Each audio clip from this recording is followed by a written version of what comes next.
మెదక్ జిల్లా కేంద్రంలో MLA doctor Rohit రావు అదనపు కలెక్టర్ వెంకటేశ్వరరావుతో కలిసి క్రిస్మస్ కానుకను పంపిణీ చేశారు. ప్రభుత్వం ప్రతి నియోజకవర్గానికి 1000 బహుమతులు అందించేస్తుందని తను ప్రత్యేకంగా చొరవ తీసుకుని మరో 1000 అదనంగా మంజూరు చేసినట్లు ఎమ్మెల్యే తెలిపారు. ప్రతి విషయంలో నియోజకవర్గ అభివృద్ధికి కృషి చేస్తానని అన్నారు. ప్రతి ఒక్కరూ అన్ని పండుగలను కలిసిమెలిసి సంతోషంగా జరుపుకోవాలని సూచించారు.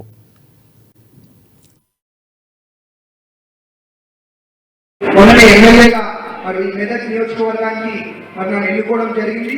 కాబట్టి నేను మీ అందరికీ మాట ఇచ్చిన విధంగా మీ అందరి కష్టాలలో కూడా మరి నేను బతికినంత కాలం మీ అందరి కష్టాలలో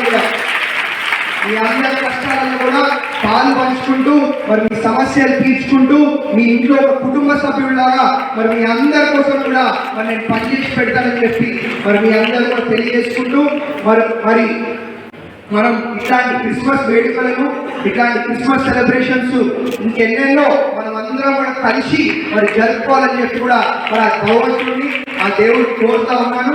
కాబట్టి మరి సమయం ఎక్కువ లేదు కాబట్టి ఇప్పుడు మాట్లాడే సందర్భం కూడా కాదు కాబట్టి ఎక్కువ మాటలు చెప్తలేరు. కానీ ఏదున్నా కానీ మన మెదక్ నియోజకవర్గాన్ని అభివృద్ధి చేసే విధంగా ఒక సేవా పదంలో మరి ముందు తీసుకుపోతానని చెప్పి మీ అందరూ కూడా మరి